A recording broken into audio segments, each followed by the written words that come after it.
Again,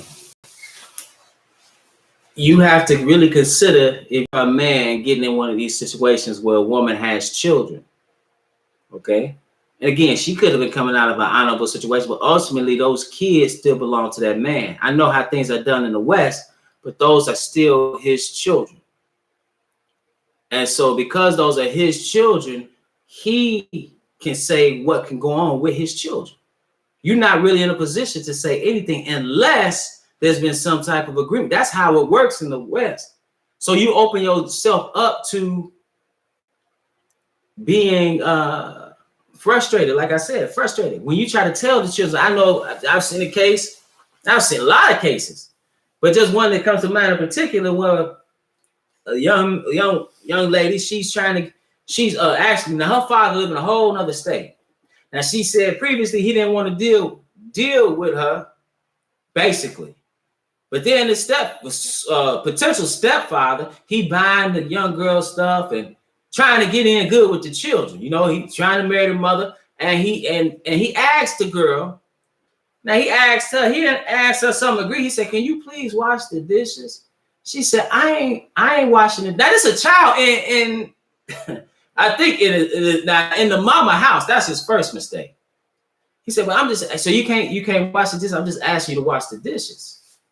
She said, "My mama didn't tell me to wash the dishes, so I ain't washing the dishes." He said, "Really? You can't just do it because out of respect for me?" And she's telling me this. She said, "I ain't doing nothing." So I called my mama. That's what she said. And you know what the mama did? The mama got on the phone and said, "You ain't got to wash them dishes. See, my mama didn't tell me I got to wash them dishes, so I ain't washing them." And then they kept talking. And then she come to tell him, "Listen, I don't want you to be my step." She's like, "You don't want," he like, "Man, you don't want me in your life?" She said, "No." But her father don't want nothing to do with her. But that's what I'm saying. So you got to deal with that. You got to deal with that. See, that's one thing about, let's go to Joshua, the 24th chapter. See, if it's your household, you need to be able to determine what goes on in your household. Let me say that again. If it's your household, you want to be able to determine what goes on in your household. People are getting in these situations and then trying to find a way out. It ain't so easy to get out once you get in. It's like getting in prison. It's like getting in prison. Once you get in the system, man, it's hard to get out. You about to get out of prison. You've done your time. You know what they about to do? They about to run your stuff again to see if you're supposed to do some time somewhere else. Maybe you're supposed to do some time somewhere else. Then they got probation. Oh, you on parole. They want to keep you in the system. It's hard to get out. See, when you get in these situations, you be like, "Man, what can I do?" What you should have done is not get in this situation. You be like, "I know that." Well, a lot of times you in it. Joshua 24 and I just want to read verse 15 because he charges Israel to choose who they're going to serve. And he says in verse 15, Joshua 24, 15, "And if it seem evil unto you to serve the Lord, choose you this day whom you will serve, whether the gods which your father served on the other side of the flood," that's the river, Euphrates, "or the gods of the Amorites in whose land you dwell." He said, "But as for me and my house, we will serve the Lord." You want to be in a position to where you can determine the direction of your house, the spiritual direction of your household, and the direction of your household in general. And when you get in a situation, you got people that are dealing with the truth. They, again, don't want to be alone, so they marry somebody. Now you're unequally yoked. Now you got a headache. Now you say, because you couldn't control your sexual desires, so you say, "I got to get married." Well, you're getting married to somebody you had no business getting married to, and now she vexing you or he vexing you, whatever the case. What you expect? See, you want to be in a position to control your household. And if you a stepfather, a lot of times you can't control. Again, these kids walking around, he's soaking up all your heat, soaking up all, cooling off with your air, calling you by your first name, being disrespectful, and then mama don't say nothing. Mama don't say nothing. Or the kid is crazy. I know a brother, good brother. He a Muslim. He a Muslim. Wife is a Muslim. But the child is not his. So he marries the woman and the child is there. And what does he do? He wreaks havoc in the household. Police have to be called in the household. All kinds of altercations. in the household. Why? Because it's the child. And she won't let him say nothing to the child.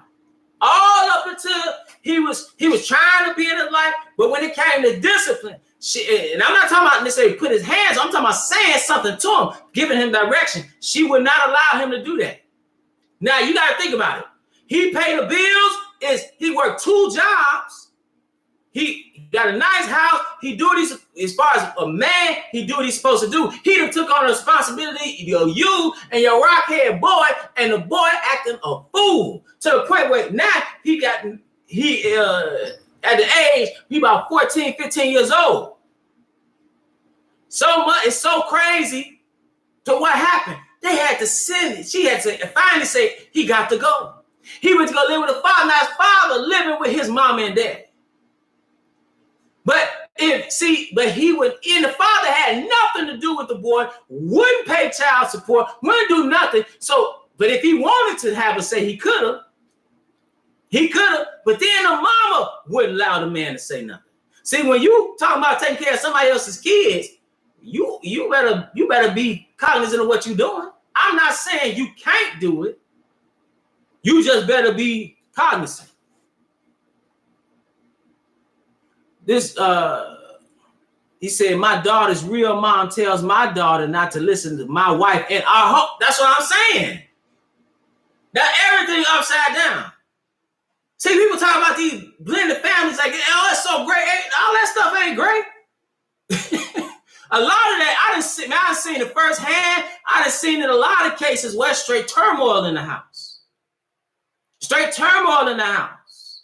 You a male coming in, and then you got a young boy, he's smelling himself, got hair growing in place, and he think he the man of the house. He like Jody. He think he the man of the house. You ain't the man of the house. But he gonna tell you. He gonna tell you something. He got resentment of you because his mama and him got a almost like a husband and wife situation. She is his suit. She that's her pseudo husband in some ways. I'm not saying necessarily sexual, but that interaction, that dynamic of that relationship. So now he said, "You coming? Who is this? I ain't listening to him. Who is he? You ain't my daddy, right?" I just talked to a brother. He was talking about that. He can't tell the kids nothing. Can't tell them nothing. He want to discipline the children because the children need discipline. That's what a man is there for. It's balance that she nurture, you discipline. Y'all bring forth a balance. Not saying he total discipline. Not saying she total nurturing, but there's a balance there. I'm not saying like you just hard, like you don't hug your children as a man, but you the strength of the house. She's the comfort of the house. That's what it's supposed to be. But when again, everything out of order. So, stepfather, I would say beware. You better understand the situation you in. You better understand the situation you in. Even with your own children, you can end up losing them dealing with the word. And if your spouse not, let alone you talking about somebody else's kids and trying to tell them what to do, that don't work a lot of times. Sometimes it do work. Sometimes you got a great kid. It's a great kid. Hey man, and the stepfather have a great relationship. But then you see stuff. You see little stuff like you see people going to the NBA. And I'm gonna end it with this. I saw one man. He entered the NBA draft. Now his father went there. His stepfather taught him basketball, taught him what to do. Then he hugging his mama like the father ain't did nothing. I'm crying over mama. Like the father didn't do nothing. Anyway, yeah, so you better be cognizant of what you're getting into. Again, it might be better that you be by yourself for a while. Or you better be real with yourself. If you want your own kids and you want to be in your own situation, it is what it is. It is what it is. And be honest with yourself. And know what you're getting into before you get into marriage. Ain't nothing to play with. Marriage, that's one of the most important decisions you can make in your life. Decide to serve the Lord and then decide who you're going to walk with in your service to the Lord. Those are the most important decisions you can make. That's more important than the job you're going to get. Yeah, so with that, brothers and sisters, I want to remind you that we at the Household of Faith meet every Sabbath at 5925 West 25th Avenue in Gary, Indiana at 1 p.m. Central Standard Time. We live stream right here on the Israel Teach YouTube channel, as well as at www.israelteach.org. If you've been edified through the ministry, you can leave a donation on our website. Again, through PayPal, it's www.israelteach.org. And with that, my brothers and sisters, it's always my prayer that you were edified. Hold on. Say love. Okay, hold on, sisters. Yeah, so I don't know how much you heard. Did you hear? Because the stream went out. This sister here. Did you did you hear my answer to your question? Or to your dilemma, I should say.